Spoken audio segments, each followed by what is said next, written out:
જ્યારે જ્યારે ધર્મની હાનિ અને અધર્મની વૃદ્ધિ થાય છે ત્યારે હું પોતાના રૂપને સર્જું છું, એટલે કે સાકાર રૂપે લોકો સમજ પ્રગટ થાઉં છું.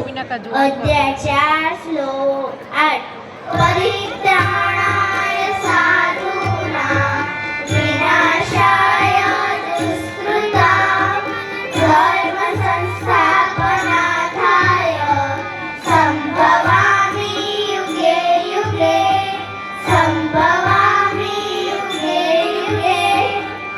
સાધુ પુરુષોનો ઉદ્ધાર કરવા માટે, પાપ કર્મ કરનારાઓનો વિનાશ કરવા માટે અને ધર્મની સારી રીતે સ્થાપના કરવા માટે હું યુગે યુગે પ્રગટ